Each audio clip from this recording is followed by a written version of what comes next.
15 things you didn't know about Uber. Welcome to Alux.com, the place where future billionaires come to get inspired. Hello Aluxers and welcome to another exciting original video presented by Alux.com. Today we're revealing some lesser known facts about Uber, one of the most influential and successful startups of all time. Uber started out in 2009 as UberCab, and it was founded by Garrett Camp and Travis Kalanick. The idea came to Camp when he spent $800 one New Year's Eve hiring a private driver and wanted to come up with an idea to bring the cost down. Uber officially launched in San Francisco in 2011, only offering its users rides in black luxury cars. In 2012, Uber launched UberX, which allowed people to drive for Uber using their own vehicle. They have since introduced Uber Pool, Uber Eats, Uber Chopper, Uber Boats, and other segments. Since its inception, Uber has raised about $11.5 billion from venture capital and private equity investors. Although Uber has soared in popularity over its short history, it has been plagued with scandals, regulatory troubles, and lawsuits in recent years that have led to a major company shakeup, including the hiring of a new CEO, Dara Khosrowshahi, who was previously the CEO of Expedia. Despite their many setbacks, Uber is committed to pressing forward with innovative ideas like helicopter service, self-driving cars, hot air balloon transportations, and even futuristic flying taxis. If you're new here, welcome. Be sure to subscribe and follow us on Instagram at Alux. This company has also introduced an entirely different business model that has already started to change how different industries operate. So, let's take a closer look with the 15 things you didn't know about Uber. Number 1. Uber's first CEO was hired based on a tweet. Uber's first CEO, Ryan Graves, was hired after responding to a tweet posted by co-founder Travis Kalanick. The tweet was posted in 2009 when Kalanick was working on Uber part-time. It read, "Looking for entrepreneurial product manager / biz development killer for a location-based service pre-launch. Big equity, big peeps involved. Any tips?" Ryan responded with, "Here's a tip. Email me." Soon after, Travis hired the 26-year-old with very little prior experience, and he held the position of CEO of Uber from February 2010 to December 2010, when he handed the reins to Kalanick. He had several other positions in the company before stepping down in 2017. He still remains on the board of directors, and his equity in the company is currently valued at $1.5 billion. Number 2. Uber passed the 5 billion ride milestone in 2017. Back in 2016, Uber announced that they had offered their 2 billionth ride. Slightly less than a year later, they more than doubled that number, announcing they had crossed the 5 billion ride mark on May 20th, 2017. It was actually 156 trips that started simultaneously in 24 countries on 6 continents that pushed them over the milestone. Each one of the drivers involved, including one lucky guy who was giving his first ever Uber ride, received $500 from Uber, and the riders received hundreds of dollars in free Uber trips as well. Number 3. Uber gives over 1,400 rides per minute. Uber offers over 1 million rides a day with over 1,400 rides given per minute. They also add approximately 50,000 drivers per month. Number 4. They operate in at least 83 countries. As of 2017, Uber operates in 83 countries and over 670 cities throughout the world. The countries they operate include New Zealand, Malaysia, Morocco, Norway, Pakistan, Poland, Mexico, South Korea, Kazakhstan, Egypt, Denmark, Mexico, Australia, and Argentina. Number 5. Uber has the highest valuation of any private startup in the world. Private companies that are worth more than $1 billion are pretty rare, so much so that they are referred to as unicorns. Even more rare are private companies that are worth over $10 billion, and these are sometimes called decacorns. Some decacorns include Dropbox, Pinterest, ShowMe, Snapchat, and Airbnb, but the most successful private startup globally is Uber, with a valuation of $68 billion. Number 6. Uber once offered a luxury rideshare service in Singapore. In March of 2015, Uber announced that they were partnering up with Dream Drive to offer luxury vehicles for their rideshare service in Singapore. Customers on the island could either summon a Lamborghini Gallardo Spider or Maserati Gran Turismo Coupe through the app. It cost around $145 for a 15-minute ride in the Lamborghini, and about $120 for the Maserati, with a $5 charge for every additional minute. Unfortunately, the promotion only lasted for 2 months. Number 7. In 2016, Uber did not make a profit. Despite having $20 billion in gross bookings in 2016, with $6.5 billion in net revenue, Uber reported an adjusted net loss of $2.8 billion in 2016. Things haven't gotten much better in 2017 either, with reported losses of over $1.3 billion in the first 8 months of 2017.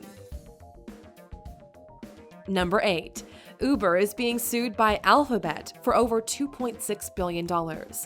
Google's parent company, Alphabet, is suing Uber for trade secret manipulation after one of their former executives, Anthony Lewandowski, downloaded 14,000 files that contained at least 9 trade secrets and allegedly took them to Uber after it acquired his self-driving startup, Otto. Alphabet is suing Uber for $2.6 billion in damages based off of just one of the trade secrets, and it's also suing for damages of an undisclosed amount for the other 8 secrets. Uber denies that any of these files made it to their servers and claims that there was no wrongdoing on their part. Number 9. Uber merged with their competitor in China. With well over 1 billion people, China seems to be the ideal market for a ride-sharing service, but Uber's issue was that they weren't the first on the scene. Didi Chuxing already had made their mark on the ride-sharing market in the country, and when Uber showed up, it resulted in both companies losing millions of dollars. They decided to team up instead, and Uber's China division merged into Didi Chuxing, received a $1 billion investment and 20% of the merged company, which is now valued at over $35 billion. Didi hopes to continue to compete with Uber globally and has already expanded to 5 continents, including North America and Antarctica. Number 10. Uber has been banned in a number of cities and countries. Not every city, state, or country welcomes Uber in their regions. Some of these areas have regulations that Uber refuses to comply with, and others have deemed Uber as unfair competition for the taxi services. Others are open to the idea of Uber, but have just not made the necessary laws or regulation changes to make it happen. The places where you won't be able to catch an Uber ride include Alaska, Austin, Texas, Vancouver, British Columbia, Bulgaria, Denmark, Hungary, the Northern Territory of Australia, and most recently, London, England. If you want to find out more about the last location on that list, click on the upper right-hand corner to watch our video of 15 things you didn't know about London. Number 11. Uber launched Uber Boat in Croatia in 2017. Uber has had limited offerings of boat rides in the past for special events in Miami and Istanbul. But in June of 2017, Uber launched their first seasonal Uber boat service in Croatia. The boats primarily offer rides to and from the airport, but boats can also be rented for half or a whole day. And on top of that, boats are available on demand 24 hours a day. Number 12. Their largest single investor is Saudi Arabia. In 2016, Uber received a $3.5 billion investment from Saudi Arabia's Public Investment Fund, which is the main investment fund in the kingdom. The investment represents Uber's largest investment from a single investor. Uber began operating in Saudi Arabia in 2014, and the company has said that they are partnering with Saudi Arabia to support its economic and social reforms. Number 13. Several celebrities boycotted Uber in 2017.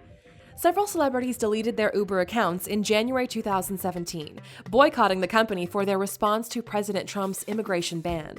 The New York Taxi Workers Alliance asked for taxis, Uber, and Lyft to stop their service to and from New York City's JFK International Airport as a form of protest against the immigration ban. Uber, on the other hand, seemed to embrace the situation by dropping their surge pricing, which resulted in many people, including some big-name celebrities, deleting their Uber accounts. Hashtag Delete Uber was trending on Twitter, and celebrities such as Taraji P. Henderson, Jordan Peele, Jesse Williams, George Takei, and Lena Dunham tweeted their support. In response, the CEO at the time, Travis Kalanick, announced plans to establish a $3 million legal fund to help drivers with immigration and to help financially support any drivers that were impacted by the ban. And this is only one of several public relation nightmares Uber has been faced with in the last couple of years. Number 14. Uber has delivered kittens and puppies. Uber has collaborated with humane societies and animal shelters multiple times to deliver puppies and kittens in a few U.S. cities, such as Austin, Chicago, and New York City. On National Cat Day in October of 2014, Uber delivered kitten playdates in those cities along with the District of Columbia. People paid $30 for 15 minutes of playtime with adoptable kittens. In January of 2015, Uber repeated the offer with puppies in 10 cities. All proceeds were donated to animal shelters. Number 15. Uber Eats helped set a record for most packaged tacos served. In 2017, Uber Eats partnered with Mexican cuisine franchise El Tizoncito to break the record for the most packaged tacos served. The record was set in Mexico City when 1,350 kilograms of meat, 40,000 tortillas, 380 kilograms of onions, and 580 liters of red sauce were used to create tacos to fulfill 10,000 Uber Eats orders. A total of 40,000 tacos were delivered to Mexico City residents by Uber drivers in a matter of 2 hours to break that record. Now that you've learned more about Uber, we'd like to know, is Uber available where you live? And if so, how often do you use them? Let us know in the comments.